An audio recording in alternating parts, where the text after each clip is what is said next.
If we're able to handle this now, think of how much better, how much more prepared we'll be to handle that in the future. And that is really the whole point of challenging ourselves and the whole point of experiencing challenges. Everything we do, we grow from. Hey everybody, welcome, welcome. My name is Jean. You are watching Jean Millennial Minimalist. Thank you so much for taking the time to be here, to listen, to hang out, to experience this with me. I make videos every week on minimalism, mental health, and authentic living. If these sound interesting for you, then you can subscribe to my channel, and especially if you like this video, you can like and comment what it is that you got out of this. I'd love to hear your thoughts and I'd love to hear your reflections. In today's video, I want to talk about challenging ourselves. And I personally am about to graduate undergrad. I have literally weeks left until I graduate, which is exciting and scary and leaves me facing a question that I have to answer all on my own. And that is, what am I going to do now? What am I going to do now that my life is no longer structured by someone else? And now that I have time to quite literally do anything that I want, I can go into a full-time job and get an apartment or move back home or travel.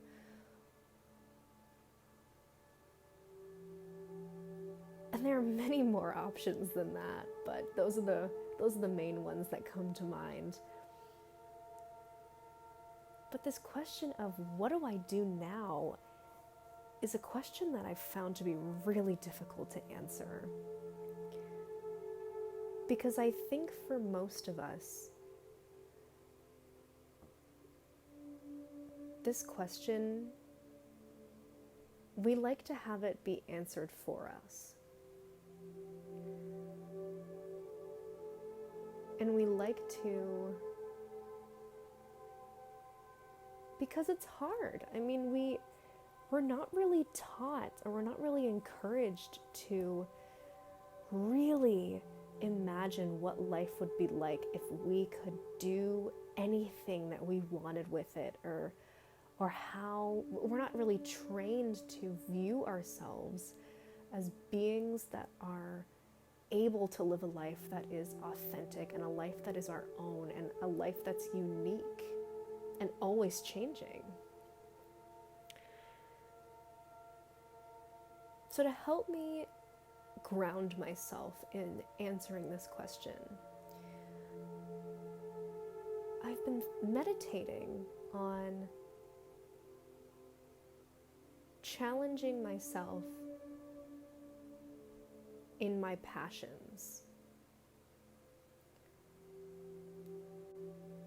We have this idea that someday, once we retire, or someday once we get enough money, or someday once we do a bunch of these things with our life that we think we're supposed to do, someday we will be able to really live our life that we want to live, or someday we will really be able to do what it is that we want.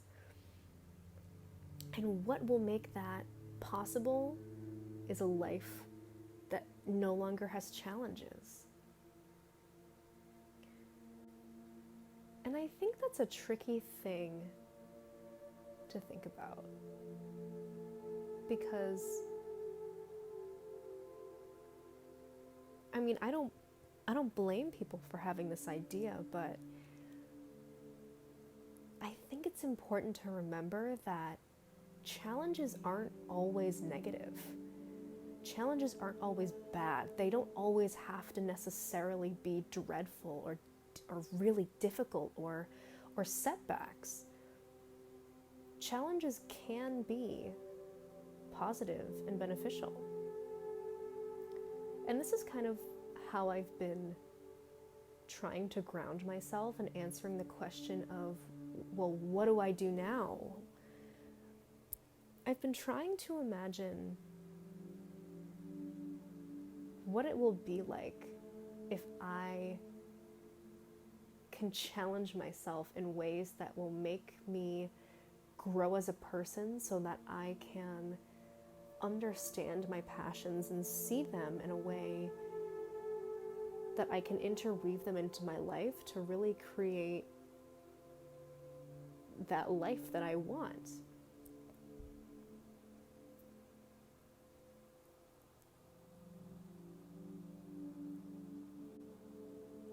But the way that we can work on dealing with these challenges, the ones that we can't predict and the ones that we can't control, is by challenging ourselves in a positive way. Challenging ourselves in our passions and our interests because we want to grow, because we want to build skills, and we want to have the strength to be able to stand up against challenges that we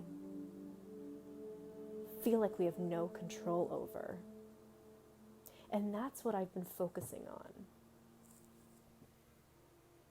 When I was in high school, my friends and I used to go to the community yoga class, the $5 community yoga class at the hot yoga studio in my hometown. It was a hot vinyasa flow yoga studio that offered community classes twice a week. And my friends and I, at the time, I wasn't really that interested in the philosophical undertones of the practice or the real lessons to be learned that have to do with the actual vinyasa flow itself. I was more interested in going to yoga class because it gave me a great sweat and it made me sore the next day and it made me feel like I was doing something good for my body. But we had this yoga teacher who, I don't know if she was particularly trained in Ashtanga yoga, but a lot of her lessons and a lot of the things that she brought to the practice were all about challenging ourselves. And knowing what I know now, I really, really wish I explored Ashtanga yoga when I was in high school, because I think it would have helped me make sense of a lot of the challenges that I ended up facing from high school and into college. I faced a lot of interpersonal issues that had to do with my upbringing, that had to do with the way I felt comfortable relating to people and my behaviors and accepting the way people treated me.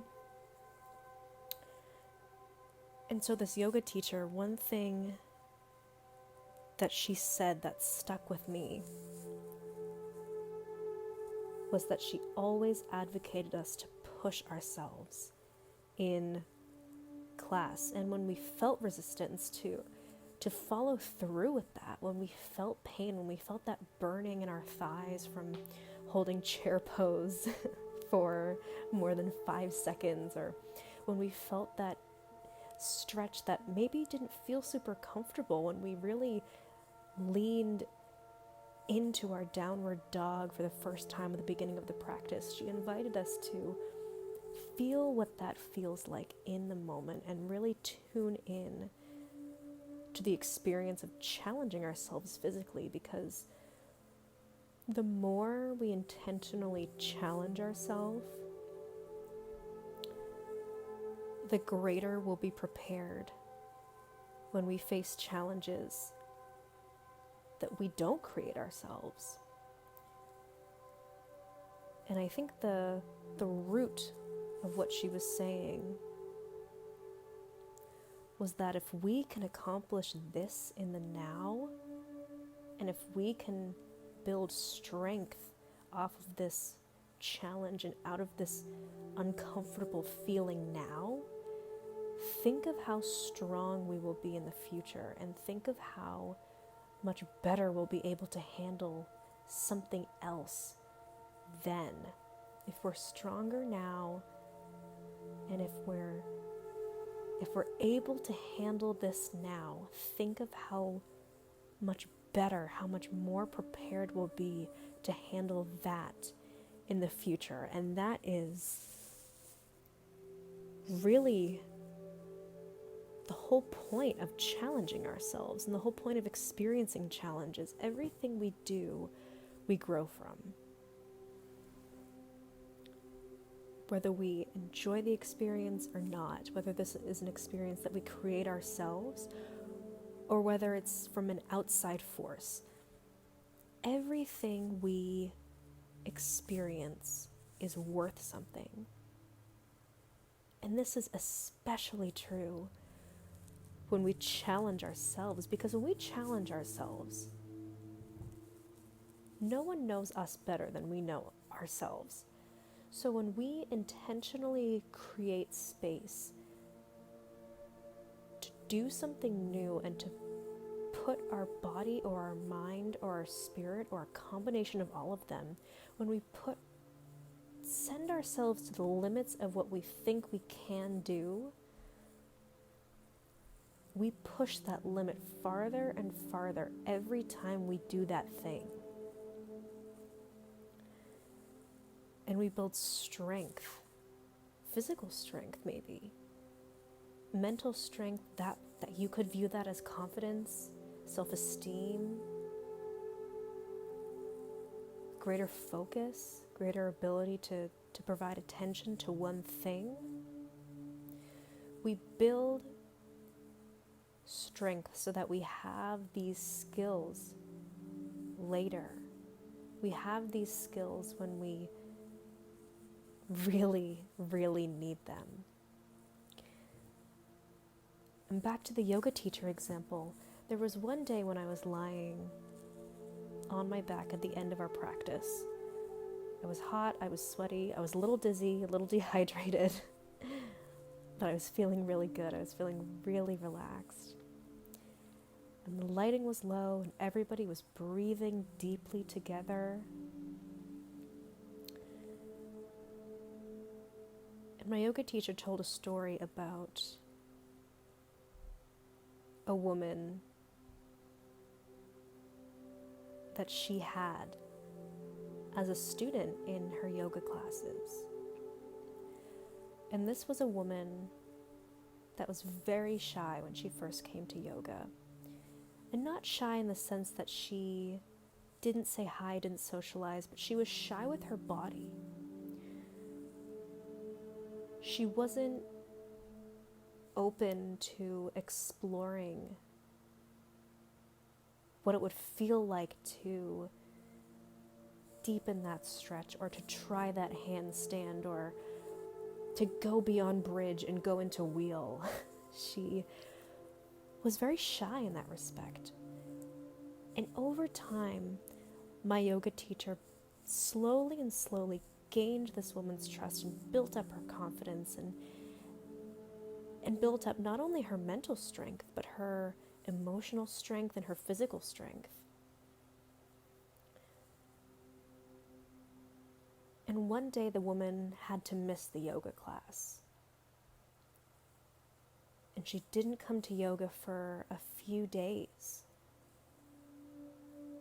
And when she finally showed up about a few weeks later, she explained to my yoga teacher why she wasn't there.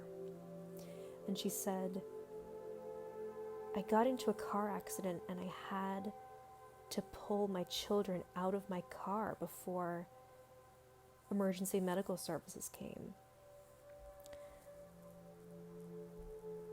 And she said, I was really afraid because I didn't think I had the strength to pull them out of the car. I guess the metal was all bent in the car and the airbags were inflated, And I'm not particularly sure how the car works, but basically she was saying that it was very difficult to get her children out of the car, but she was able to tap into the strength that she built on in her yoga practice. She was able to tune in to the sense of trust that she felt and the sense of inner soul strength that she had been working so hard to cultivate in her classes week after week. And she used that strength to pull her children out of the car. And this required the strength of a firefighter. This required the strength of someone who was very muscular, was very used to the physical demands of accidents like this. And she said she did it, and she didn't know where the strength came from. And she was sore for days after because of all of the trauma that she experienced. But the strength was there. And that's the point of challenging ourselves. We never know when we are going to need what we are working on right now. We never know when we're going to need, and it's not even about physical strength. We never know when we're going to need maybe the confidence of walking up to someone and saying, hey, I'm such and such. I just moved here. I'm looking for a job. I know you're in this business, or I know you're in this field. Can you help me out? We never know when we're going to need that confidence. And maybe you're working on that confidence now by, asking people to hang out or get coffee or do something with you that you wouldn't normally ask to hang out. Maybe you were afraid. Maybe you thought someone was out of your league, or maybe you were afraid of rejection. Maybe you're building on those skills now, and that's challenging yourself.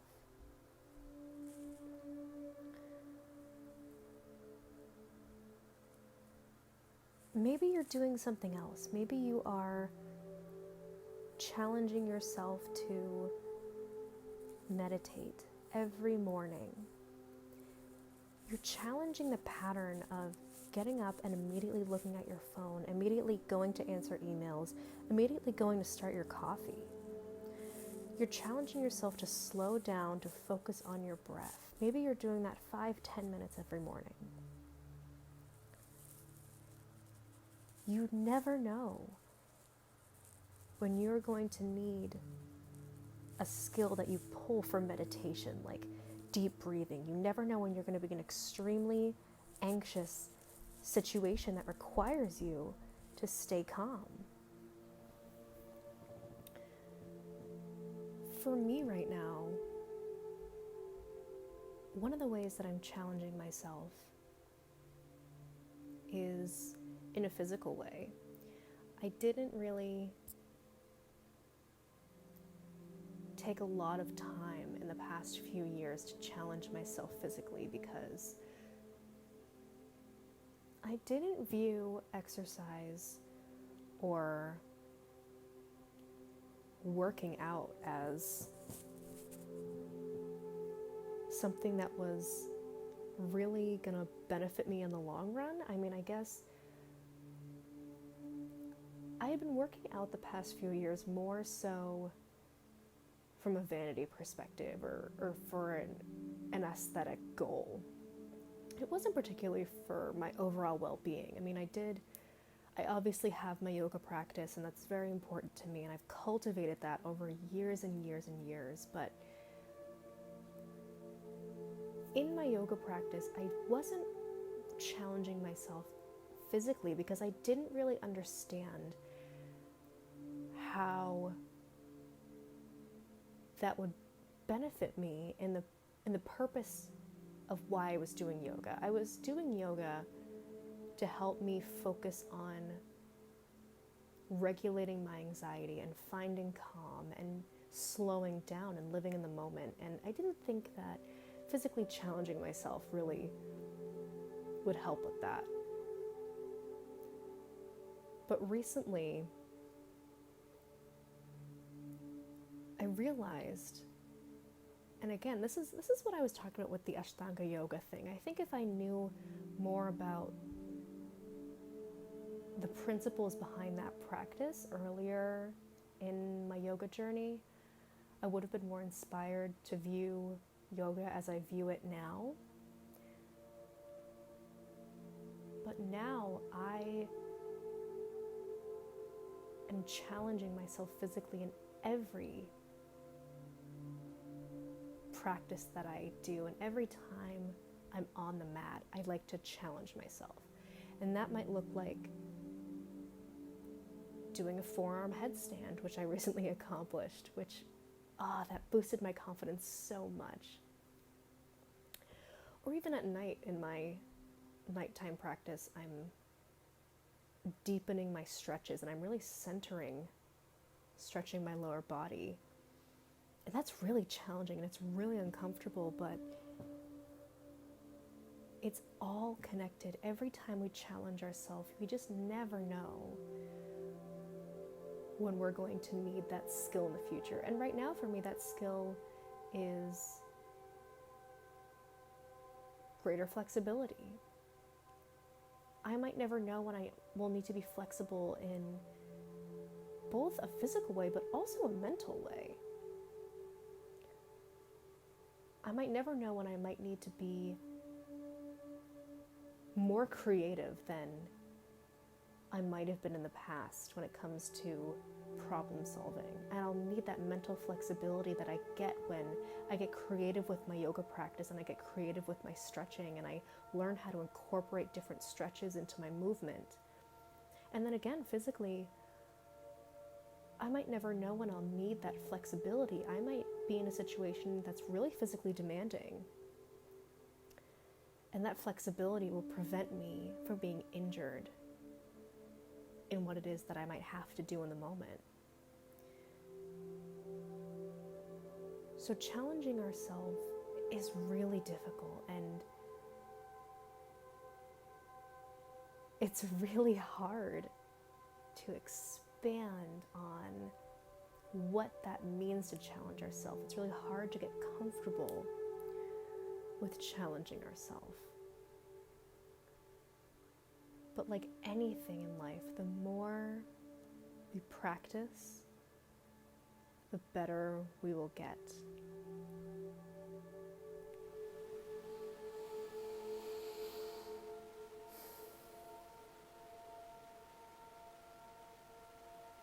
So if you got anything out of this video, feel free to leave a comment, share your reflections, share what you're taking away. You can continue the conversation in the comments section below. But until next time, I thank you all so much for spending this time with me. And I will see you all in my next video.